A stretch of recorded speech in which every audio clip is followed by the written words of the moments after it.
apologize for not making lots of copies of it. I'll show you kind of at the end, I'll tell you the difference, what you can do to make it either the stuffing or the dressing. This is bread.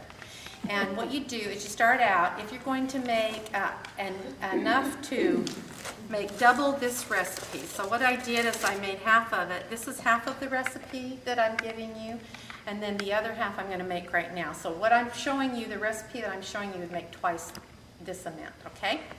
All right, so I love stuffing slash dressing, and I love herbs. So when I make a stuffing, I like it to be, I'm kind of an old-fashioned kind of a girl.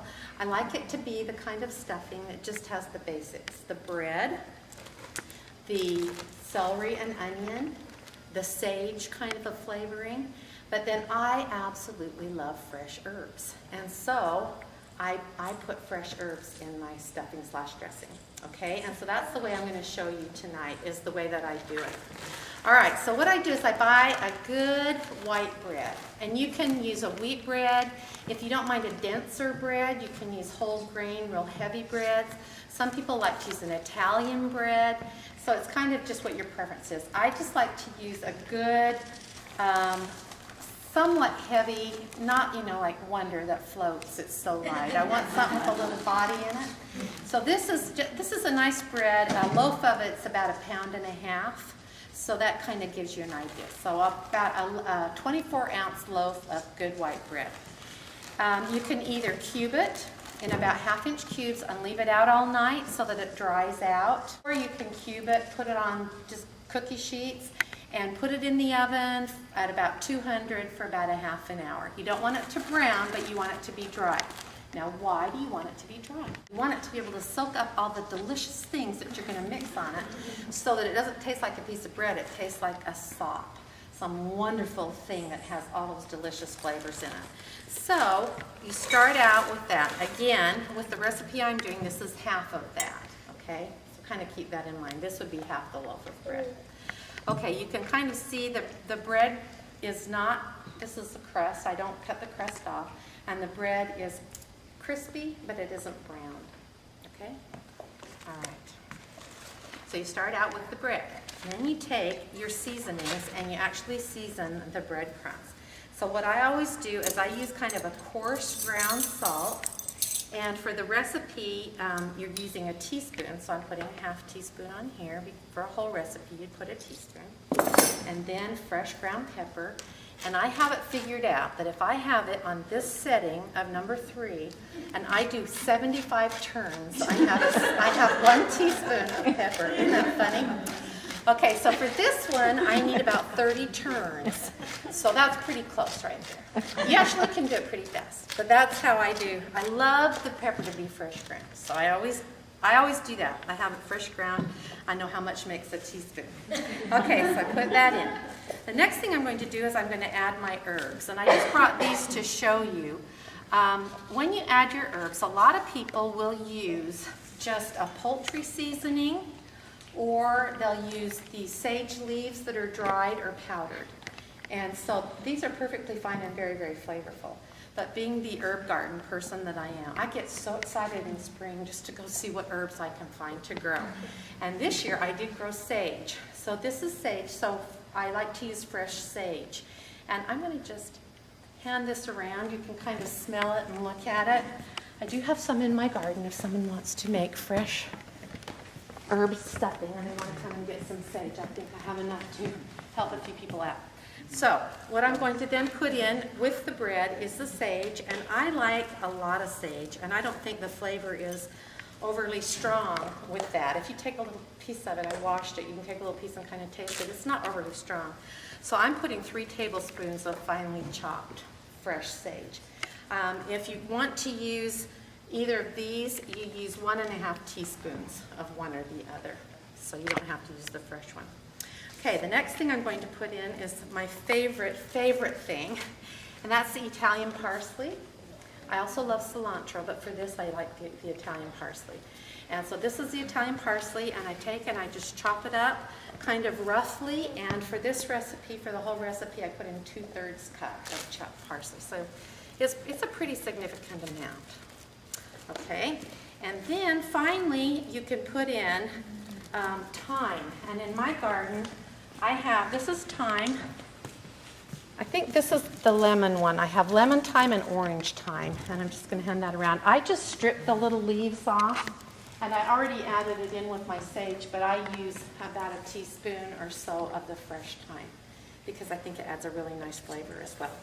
Okay, so I have this all together, and I just toss it. So that's just the breadcrumbs, the salt and pepper, and the herbs are all in there. Okay, next thing you do is you chop up an onion, about a medium-sized onion. I actually like a lot of onion and a lot of celery, and so kind of choose by how much you like in it. For the recipe that you'll be tasting tonight, I put in 1.5 cups of celery for the whole recipe and 3/4 of a cup of onion. And I chop it quite fine, and then you put it just in a saucepan. I thought you only had to chop up a celery and an onion, so I didn't do that. Put it in a saucepan with 1.5 cups or about 3/4 cup of butter, and you just simmer. And you can see it's not brown, it's not caramelized at all, it's just softened. So you just cook it till they're soft, and then once they're cooked properly, you just add that to your bread mixture. Okay? Pretty simple, isn't it? This is very, very basic. And at this point, I just want to say that you can, at this point, this is a really, really basic stuffing recipe. You can use cornbread if you'd rather. You can add anything you like that sounds good to you to this. A lot of people will add chestnuts. You know, they'll roast chestnuts and put them in. Some people like other kinds of nuts. They'll put walnuts or pecans in it. Some people will fry up a little sausage and put that in with it. Oh, what other things? Bacon. Excuse me? Bacon, yes. Apples. Bacon, apples, all of those. And you can do any variety. I think that everybody has their favorite kind of stuffing or dressing that they have to have for Thanksgiving. This is the one that I love. It's kind of the old-fashioned, the kind my little grandma made when she was alive. So I love this one. Okay, so that has all the ingredients in it now. And then the last thing you're going to do is you're going to add the broth. And I, like Kim, when I'm making my turkey, I simmer the giblets, and then I use that fluid, that broth, either to put in here, or I use it to make gravy as well. I typically will stuff the turkey, but I don't know how many of you have had this experience, but you make the recipe that says this is for a 20-pound turkey, and you make it, and about 1/3 of it will fit in the turkey, and you think, so then you have to bake the rest anyway. So if that happens to you as well, you can actually do it both ways. Now, if you're going to put this now and stuff it in the turkey, then you'll notice on the recipe that I gave you, if you see it, that I put, you can add 1.5 cups up to 3 cups of broth to make this stuffing. And what I did, because I'm going to, if I were going to put this in the turkey, I probably wouldn't even put a whole cup. I just put enough to just kind of make it moist and make sure that all the different ingredients were kind of blended around, and it was just barely moist. Because when you put it in the turkey, it really sucks all that moisture out of the turkey and flavors it.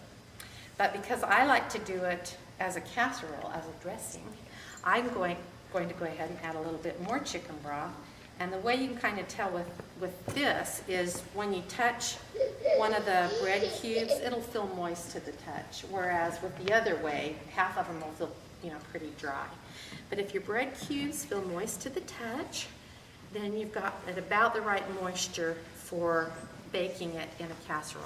Okay, any questions about that? How you would do it differently for stuffing or dressing? Okay, the next thing is, those of you who like the really super moist dressing, but you don't put it in the turkey, I add an egg or two and beat it up with my broth and then put that in and stir it up. And that makes it almost like savory French toast. Do you know what I mean?